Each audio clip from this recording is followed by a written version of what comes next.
My MDE happened more than 20 years ago nowadays. Happened when I was 19. And it has taken me a really long time to open up and start talking about it. Probably about 20 years. I was getting onto the highway and I was flying down the highway. I remember looking, I was going 75, and I remember the speed limit was 65. And I remember you didn't have to wear a seatbelt, but I'd been Yeah. feeling like I needed to wear a seatbelt wherever I went for like 2 weeks prior to that. So I had my seatbelt on, but I needed to pick up this bag phone out of the floorboard of my passenger side of my car to call this friend and this guy and tell him I'm on my way. I'm just going to be really close. And so I thought, well, I should wait till I pass this car and go over this bridge before I do that.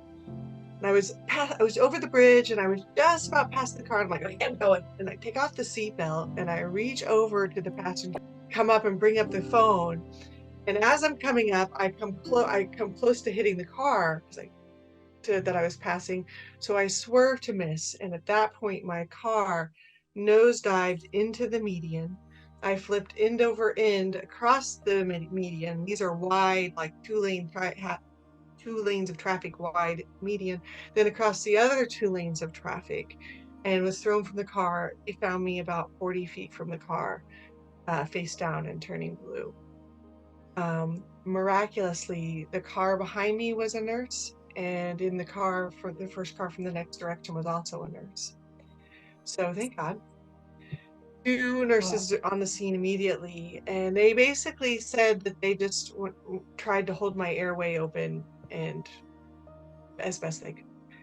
The ambulance came, and there happened to be twice a month a doctor who was a trauma doctor, who happened to be at my hometown that day. She was only there twice a month, and she happened to be there that day. And so they decided to take me back to Ottawa, Kansas, back to the hometown, instead of the extra 20 minutes to Overland Park Regional Hospital, which would have been further. And they said that I probably wouldn't have made it had they gone that far.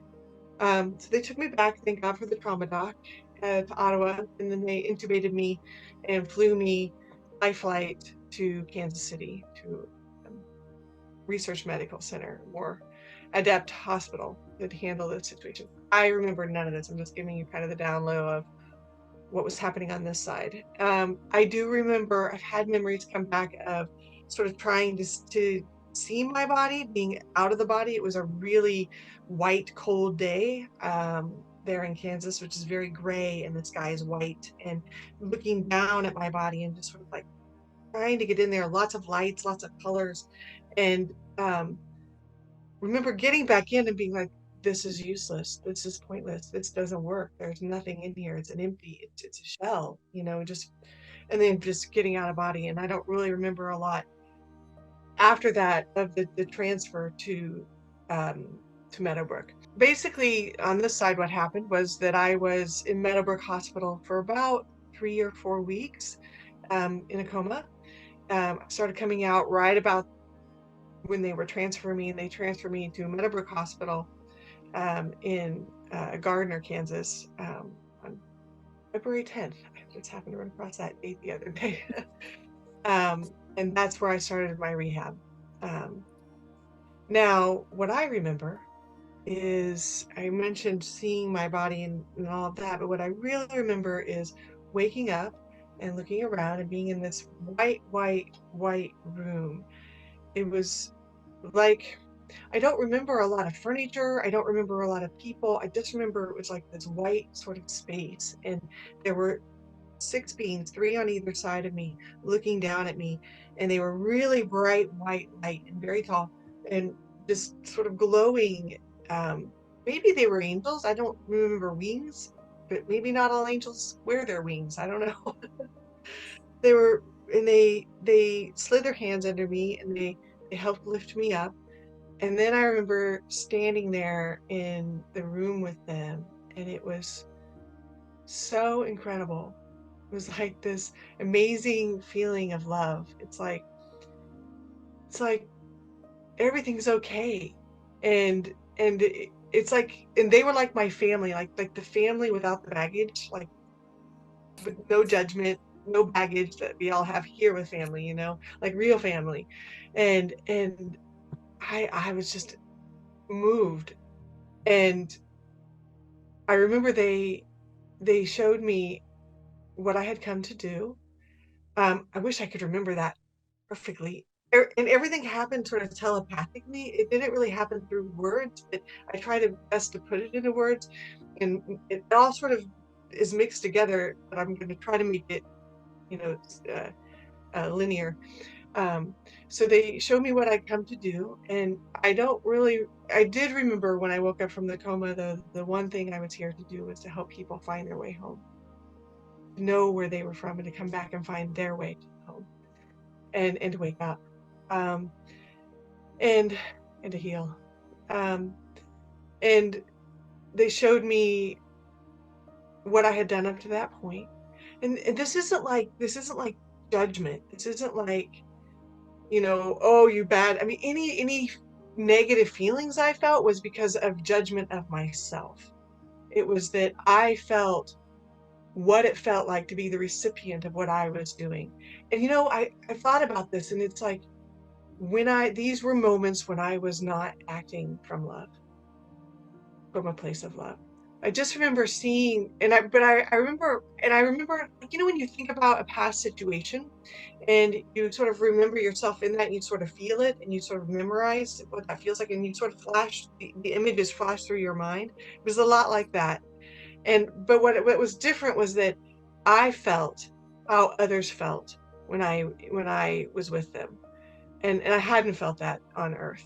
You know, the really feeling the impact of my words and my behaviors on other people. It was definitely from my perspective, but also feeling how they felt from me. You know, I was also aware of why I was, not why, but you know, the state of mind I was in when I was kind of, you know, being that way. Um, Especially like my best friend. He was my closest friend then, and we had a little bit of a romantic relationship, but I would never commit to it. I was always like, you know, doing other things, no time for you.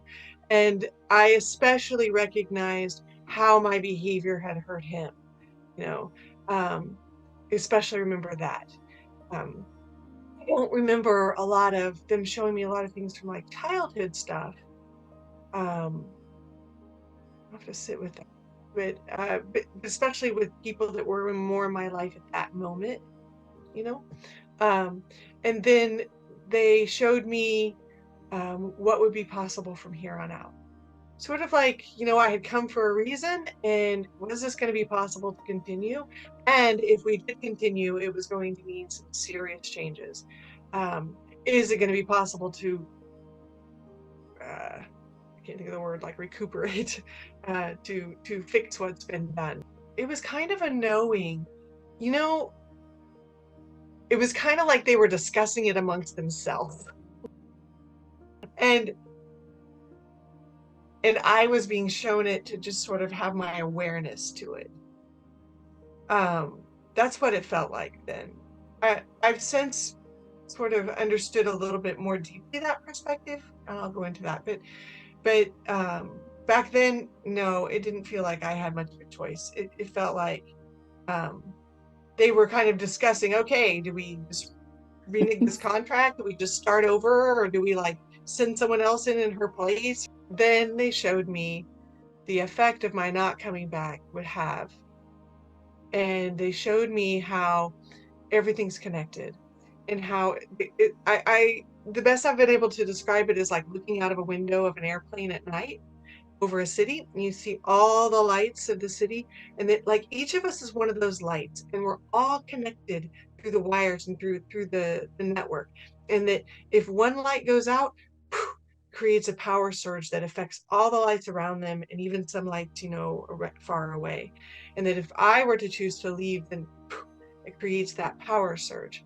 And then I also remember you know, sort of trying to I think I was trying to grapple with like, okay, well, this is great over here, and so that happens over there, but you know.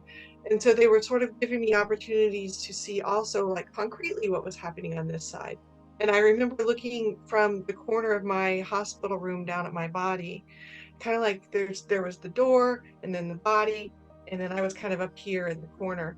And I remember looking down and just seeing my broken body there and thinking, wow, that's a shell, and just wow. But I mostly, that didn't even matter. I mostly remember my mom. And I remember her sitting there, holding my hand. And I remember her sort of head down. And we weren't a religious family, but I just remember her sort of like in prayer or something and just holding me and being with me and just, and I thought, gosh. And so my parents would spend the whole time at the hospital. My brother would be left at home. Um, and so he was probably what, like 16 at the time. And they showed me how this was going to impact him and how it was going to affect his relationships from here on out, and especially with women. And that maybe he would never be, married or in a relationship with a woman again because he would be so devastated. And it's really humbling because, we never really realize how much we matter. I hadn't realized it. I'd said to my friend, I'm ready to go. I'm sure my parents and people will be sad, but they'll get over it. You don't get over that stuff. You don't get over it. The last thing I really remember is being in a circle of these beings, and I think there were like 12 of them. And I was sitting there, and they were all debating amongst themselves on whether I should go or stay. And I didn't feel like I had a choice in that. I felt like it was just sort of being decided for me. Um, I did know that I understood the ramifications of both sides at that point. The next thing I know is I'm starting to come back. Now, waking up for the coma for me was not like the movies. It's not like, hi, I'm back, what I miss. I do remember one time kind of coming out of the coma, and I opened my eyes, and that friend I mentioned was sitting there, and and I remember seeing him, and I remember he was asleep, just kind of sitting by me. And I remember just thinking, trying to will him awake, and he did. He woke up, and he was like, "Oh, Shawna, you're awake." And so I didn't mention what had happened to my body. So I broke 6 ribs, 4 front and back, punctured a lung, cracked my pelvis, broke my ankle, head injuries. I broke my chin off. I have metal plates in my face. Um, and probably a lot of other stuff that I forget. Oh, splenectomy, they took my spleen. I have big abdominal surgeries. He starts telling me what happened, and I honestly, I'm sure it registered, because it was also part of that trying to like rectify with, make amends with what's going on over here and what I was experiencing on the other side. All I really remember is the love in the room and realizing that love that I felt on the other side, that amazing, I don't even know what to call it. It's like pregnant potentiality or something. It's just like this, it's like the air, the ethers are full of it, and it was there. It was there in that room. And I was thinking, wow, it's here too. It is the fabric behind everything. It's the illusion is our fear and what makes us believe it's not here. It's only in our minds that thinks it's not. It's fabric of everything. And I saw it, and then I looked at him and I saw it in him. It was right in his eyes, and you can see it, that light right in the eyes. It was right there. And I was like, oh, he's it too. And then the last time thing I really remember before getting the transfer, because it was the day they transferred me that I really started coming back in. The last thing I remember is them taking me to PT, and they would do this thing where they would strap my body in these wheelchairs, like with straps. I don't know why. I remember I hated it because I felt like I was always going to slide out and they were just going to roll right over me. And so I was like stiff, and they wheeled me down to PT, and I kind of remember them like strapping me onto these parallel bars, like teetering along, like what the heck are they doing? I'm not even in here. This body's doing it. And I know that when they would strap me in the bed, I mean in the chairs, that I would often be like, actually it's this way. My body still likes to fold up into that when I'm having stressful moments or, something happens. And then kind of drooling, and um, so I don't think I had a lot of movement. don't think I was fully in body enough to really make it move. So then they wheeled me back, and they put me back in the wheelchair, and they were wheeling me back to my room. And I remember being in the body, just kind of like, eh. And we were coming up to another person in a wheelchair coming towards us, and we were thinking, wow, what happened to her, man? She's really messed up. And just being astounded by what a mess this person who was coming towards me was. And then as we got closer and closer and closer, I realized it was a mirror. And then the last thing I remember is getting transferred to the neurological hospital when they put me in the ambulance, and then being kind of awake in the bed and going, okay. And I remember a lady, one of the nurses or someone in the ambulance, talking to me a lot and thinking, why is she asking me all these questions? You know, I don't know why she's talking to me so much, and just thinking, it's so overwhelming because it's a lot just to stay here, there's a lot of input. And I had had head injuries and stuff like that, so, it's probably a little overstimulating or something. And then they took me to Meadowbrook, and